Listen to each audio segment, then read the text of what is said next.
In this video, I'm going to be demonstrating how to use the Paint Weights tool. So here you can see that I have my three layers. I have my rig, which I've put all in this rig layer. I've got my skeleton and I've got my geometry. Before you begin, please make sure that you combine all the Morty geometry together. So obviously select all of it, go to Mesh and Combined. The reason being it makes it a lot easier when it comes to paint weights.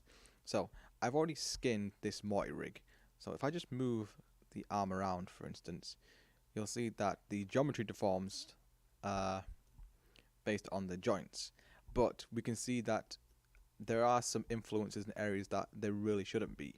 So there are two ways to do this. One is the component editor, which I've already showcased, but another way is you can add and remove influences using something called the Paint Weights tool. So what you need to do is you need to select your model, make sure in rigging, and go to skin, and then paint skin weights. Now what this tool does, it gives you more like a visual representation of the influences that the joints have on the geometry.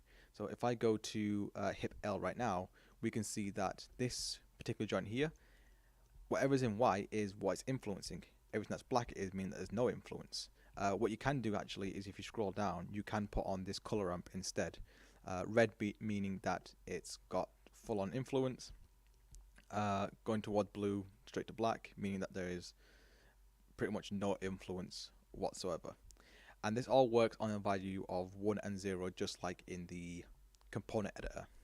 Now the reason why we combine the mesh together is because we can get this sort of black overview of the whole geometry. If it was in separate parts, we'd only see the influence on that particular geometry. Having it combined means we can see influence over the whole of the mesh.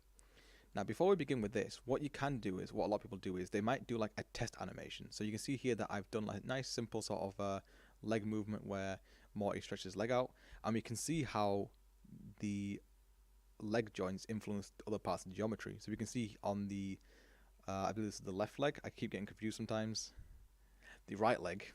You can see on the right leg that it's actually being influenced, like there's some movement there, the way that the hip moves, like this t-shirt area, isn't deforming the way that I would like. Even some parts of his torso, sort of like lower hip area, is moving as well, which I feel like it shouldn't do that. So you could do like a little bit of a test animation to see what the influences are, or you can stretch out stretch out the skeleton like so, just to see how it influences. So we can see here that the right side of Morty is kind of forming in this sort of odd way. Again, if I press play, you can see some more of that sort of influence that really shouldn't be there. So I'm going to put that over there for a second. So yeah, you can see his waist is really tight there. So what I'm going to do is select the geometry, go back to my Paint Weights tool, and then with the left hip selected, what I'm going to do is on replacement, what I can do is I can add or remove influences. So what I can do is I can start painting now with the left mouse button. You see that adds influence. But if I press Control, I can remove influence. So what I can do here is I might remove some influences around here. Just say, okay, I don't want this shirt to kind of deform in that particular way.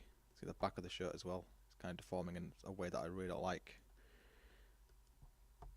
So I could just say, okay, I want to get rid of that particular influence there. Or you might want to add that influence in, depends on how you want to do it. You can use a smooth tool as well to kind of smooth out that influence. So I could say, okay, this is something that's a bit more appropriate for the model. So if I go back to replace again, I'm just removing some of that influences in place that I feel like it really shouldn't be. And you can see here on the right leg that there is a bit of influence there as well. So it's like, okay, that definitely should not be there. So I can just go in and just remove that influence, because again, nothing on that left leg should be influencing the right leg at all. What I can do as well is I can increase the radius, so I can just increase the size of my brush. And don't forget, with these Paint Weights tool, just like with the component editor, it works on a value of 1 and 0. 1 meaning that there is influence, 0 meaning that there is no influence. So I'm just getting rid of that influence there.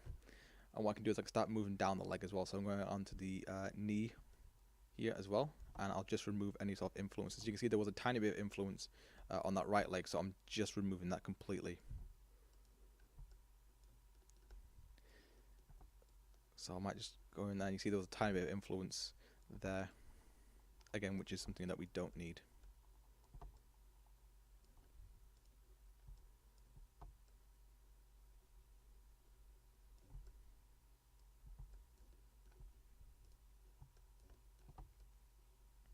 Okay, then what I'm going to do is I'm going to go back to bind pause. This, select the model, go to bind pause. It's not working at the moment, so I'll just move this leg back into place.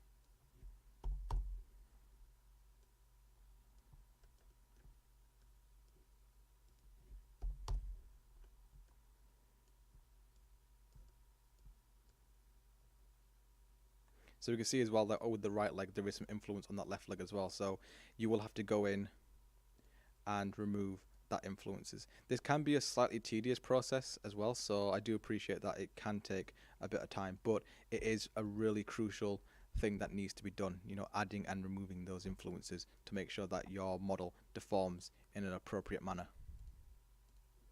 So again, like with this here, I might not want it to influence these areas here. So again, that's an example of the legs. So what about for the arms? Well, I could go in, oops, and find the arms.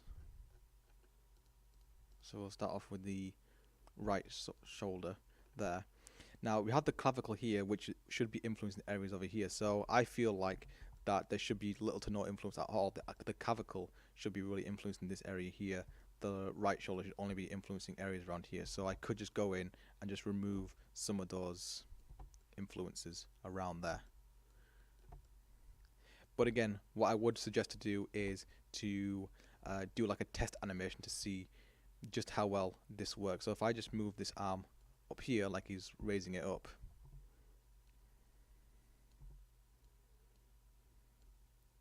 it might be worth me going into actually forward kinematics for this particular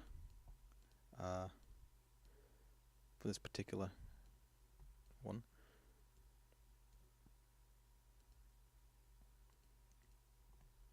Just gonna rotate his arm up like that.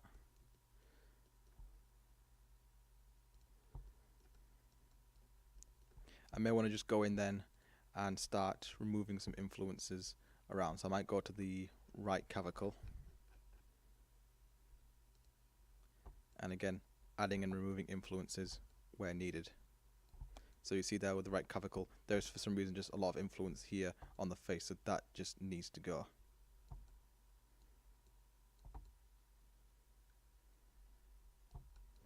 And I can just work my way up the body and remove and add influences where needed.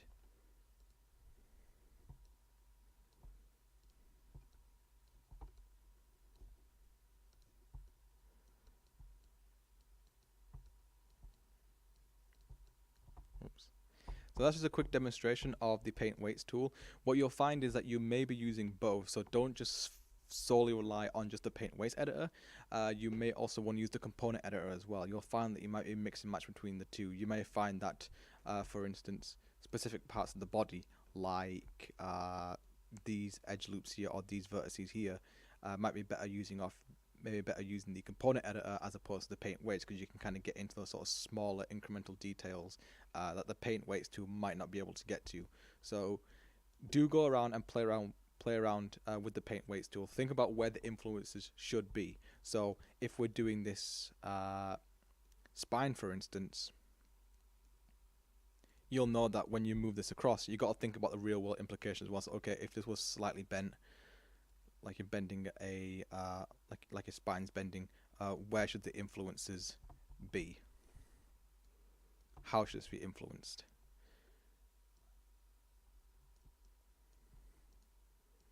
So you might think, okay, the stomach's coming out a little bit, so maybe there's some influence that may need to be added or removed. So you might have to kind of like really push your rig to the absolute max to kind of and to really strain it to see where you need to add or remove influences. It can be a tedious process and it does require a lot of trial and error, but once you've done it effectively, you can get a really nice smooth model and rig that can be animated very effectively.